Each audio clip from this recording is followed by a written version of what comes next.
बिगाड़ रही है।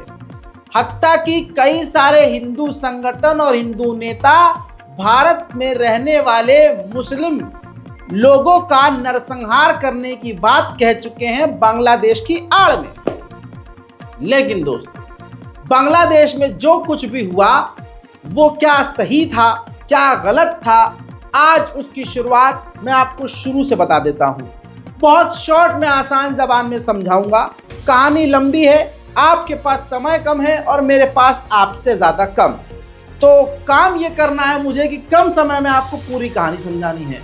शेख हसीना वहां की एक सीधी सादी बता रहा हूं बात, डिक्टेटर है, वहां की तानाशाह, जिसके दिल और दिमाग में ख्वाब ये था कि मैं ही अब जब तक हूं प्रधानमंत्री रहूंगी, अब मेरे बाद कोई प्रधानमंत्री नहीं। जितने भी चुनाव हो रहे थे सब में धांधली हो रही थी, और यहाँ भारत में आप रहते हैं तो अच्छे से समझ सकते हैं कि धांधली किसे कहते हैं और चुनाव में किस तरह से धांधली होती है। लेकिन मुद्दा 15 साल की गद्दी अचानक से शेख हसीना के हाथ से कैसे निकली, उसके पीछे 3 शेख हसीना की गलती थी। पहली गलती, जो कि खुद दैनिक भास्कर लिख रहा है, रिपोर्ट आपकी स्क्रीन पर इसलिए लगा रहा हूं ताकि यहां जो कट्टरवादी हिंदू हैं उनके मुंह पर तमाचा लगे, क्योंकि वो प्रोपेगेंडा फैला रहे हैं। दैनिक भास्कर ने लिखा कि 3 वजह से शेख हसीना की 15 साल की सत्ता चली गई। सबसे पहला जो मिस्टेक है उनका, वो है आरक्षण पर फैसला, रिजर्वेशन पर फैसला। आप जानते हैं भारत में भी रिजर्वेशन के खिलाफ है कोई इंसान। इसी तरह से शेख हसीना की दूसरी गलती थी कि प्रदर्शनकारियों को गद्दार कहा। ठीक वैसे ही जैसे किसान जब आंदोलन कर रहे थे भारत में, तो किसी इंसान ने किसानों को गद्दार कहा। तवज्जो चाहूंगा, मजा आ जाएगा रिपोर्ट देख के, और अल्लाह करे हमारे वाले की भी आंखें खुल जाएं। अगली तीसरी गलती ये करी कि जो शेख हसीना के विरोधी थे उन नेताओं और छात्रों की तुलना कसाई से कर दी कि कसाई हो।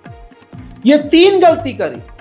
और इसके अलावा जो टीम रजा गराफी ने रिसर्च करी और कुछ बांग्लादेशियों से कांटेक्ट करके चीजें समझने की कोशिश करी, तो बांग्लादेश की आवाम कंट्रोल से बाहर तब हो गई जब शेख हसीना ने अपने एक इंटरव्यू में, जो कि बांग्लादेश के नेशनल टीवी पर इंटरव्यू दिया, उस टीवी चैनल पर जो प्रदर्शनकारी छात्र थे और विरोधी थे उनको रजाकार कह दिया। रजाकार का वहां मतलब होता है बांग्लादेशी में गद्दार, और उनको पाकिस्तान का समर्थक कह दिया। भारत में भी एक कौम, एक टीम, एक ग्रुप, एक संगठन है जो बात बात में विपक्ष को पाकिस्तानी करार दे देता है। सबक सीखिए, सबक सीखिए। शेख हसीना को भरम था कि 15 साल की जो गद्दी है किसी का बाप नहीं छीन सकता। 1 हफ्ते के अंदर अंदर सब पलट गया। ताजा अपडेट यह है कि बांग्लादेश की प्रधानमंत्री शेख हसीना बांग्लादेश से फरार होकर भारत आ गई है।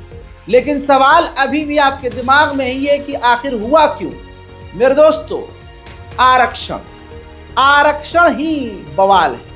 शॉर्ट में बता रहा हूं, कहानी लंबी है। बांग्लादेश जब से आजाद हुआ, आरक्षण का कोटा वहां चलता है, जिसमें जनरल बच्चों को, जनरल को कम, और शेख हसीना का झुकाव, जो क्रांतिकारी लोग हैं और जिन्होंने देश की आजादी में हिस्सा लिया, उनके बच्चे और उन लोगों को आरक्षण देने में उनका झुकाव था। शेख हसीना चाहती थी कि ज्यादा से ज्यादा आरक्षण सिर्फ और सिर्फ हमारे जो देश के शहीद हैं उनके घर वालों को, और जो कार्यकर्ता हैं देश के लिए, जो देश के लिए लड़े हैं, मरे हैं, उनके खानदान वालों को ही आरक्षण मिले।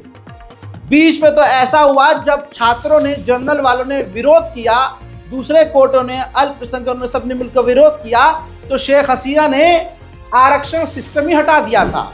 अब आपकी स्क्रीन पर ये ग्राफ देखिए, ये सन 2012 का कोटा सिस्टम है। जनरल छात्रों के लिए 44%, स्वतंत्रता सेनानियों के बच्चों के लिए 30%, पिछड़े जिलों के लिए 10%, महिलाओं के लिए भी 10, अल्पसंख्यकों के लिए 5 और विकलांग छात्रों के लिए 1%। अब दोस्तों मामला ये हुआ कि शेख हसीना इस कोटा सिस्टम को खत्म करके कह रही थी कि ज्यादातर, क्योंकि जनरल वाले बच्चे कह रहे थे कि नहीं और दूसरे कोटा वाले कि नहीं, ज्यादा आप आरक्षण उनको बच्चों को मत दीजिए, हम भी हैं देश के लिए, हम भी हैं देश के नागरिक, हम भी गरीब हैं, उनको तो दे रहे हो आरक्षण और सब कुछ सारी फैसिलिटी दे रहे हो, हमें क्या दे रहे हो। तो ये तनाव बढ़ता गया। शेख हसीना डिक्टेटरशिप कर रही थी, एक तरह से बातचीत करने के बजाय उनके अंदर अकड़, बात न करना, उल्टे सीधे बयान देना। याद है ना भारत में जब चुनाव हो रहा था तो एक चचा थे, वो बहुत उल्टा सीधा बयान दे रहे थे। बहरहाल अब बांग्लादेश की शेख हसीना के ये 3-4 गलतियां और छात्रों से उलझना उन पर बहुत ज़्यादा भारी पड़ गया। छात्रों को जैसे ही उन्होंने गद्दार और पाकिस्तानी समर्थक कहा तो छात्रों ने ये रजाकार जुमला पकड़ लिया और रजाकार जुमले से उन्होंने एक आंदोलन शुरू किया। अब उस आंदोलन को शुरू करने वाले बांग्लादेश के छात्र थे, वो भी 3 छात्र। ध्यान से देखिए, ये वो 3 छात्र हैं। ये खुद दैनिक भास्कर लिख रहा है, तस्वीर देखिए, जिसके अंदर आसिफ महमूद, नाहिद इस्लाम और अबू बकर नाम के ये तीनों छात्र हैं। अब इनके बारे में मैं एक एक बात बताता हूं। नाहिद इस्लाम बेहोशी की हालत में पुल के नीचे ये मिले। नाहिद इस्लाम छात्र आंदोलन का सबसे बड़ा चेहरा है। उन्होंने रविवार को बता दिया था कि आज हमने लाठी उठाई है, अगर लाठी काम नहीं आई तो हम हथियार भी उठाएंगे। पीएम हसीना ने देश को गृह युद्ध में धकेलने की कोशिश की है। अब शेख हसीना को तय करना है कि वो पद से हटेंगी या पद पर बनी रहेंगी। दोस्तों अब जो दूसरा व्यक्ति है आसिफ महमूद, इनको पुलिस ने टॉर्चर किया, जेल में डाला और बंद कमरे में इन पर प्रेशर बनाया कि तुम आंदोलन वापस ले लो, जो शेख हसीना के खिलाफ तुमने जो आंदोलन चलाया है उसको वापस ले लो। लेकिन इन्होंने, आसिफ महमूद ने हार नहीं मानी। फिर जो तीसरा शख्स है अबू बकर, ये शेख हसीना को सत्ता को बेदखल करने में ये अबू बकर बहुत इंपॉर्टेंट व्यक्ति है। वह ढाका यूनिवर्सिटी में जियोग्राफी डिपार्टमेंट के स्टूडेंट हैं। द फ्रंट लाइन डिफेंडर के मुताबिक वह सिविल राइट और ह्यूमन राइट को भी लेकर काम करते हैं। 5 जून को हाई कोर्ट के आरक्षण पर दिए फैसले के बाद बकर ने अपने दोस्तों के साथ मिलकर स्टूडेंट्स अगेंस्ट डिस्क्रिमिनेशन मूवमेंट की शुरुआत की। स्वतंत्रता सेनानियों के रिश्तेदारों को सरकारी नौकरी में आरक्षण दिए जाने का जोरदार इन्होंने विरोध किया। अबू बकर को 19 जुलाई की शाम धान मंडी इलाके से कुछ लोग साथ ले गए, जिनके बाद कई दिनों तक उनका कुछ पता नहीं चला। 2 दिन बाद उसे सड़क के किनारे से जहां से उठाया गया था वहीं फेंक दिया गया, छोड़ दिया गया। बाद में अबू बकर ने मीडिया को बताया कि पुलिस ने उसे एक बंद कमरे में आंदोलन वापस लेने के लिए मारा पीटा और तब तक मारा जब तक वो बेहोश नहीं हो गया। ये 3 छात्रों की हाल फिलहाल की आप बीती ने बांग्लादेश के लोगों के अंदर गुस्सा जो भरा हुआ था वो फोड़ दिया। 15 साल से कोई नेता प्रधानमंत्री जबरदस्ती प्रधानमंत्री बनकर रहा हो और जो मन में आ रहा हो कर रहा हो, तो ऐसे कैसे चलेगा। अब यहां पर खेल बुरा होता है। खेल बुरा ये होता है जो मुस्लिम कट्टरपंथी हैं, उन लोगों ने दंगे की आड़ में, इस प्रदर्शन की आड़ में पुलिस पर हमला किया, सेना पर हमला किया और साथ ही लगभग देश को जलाना शुरू कर दिया। मुस्लिम कट्टरपंथियों ने मौका पाते ही, जैसे उनको मौका मिला,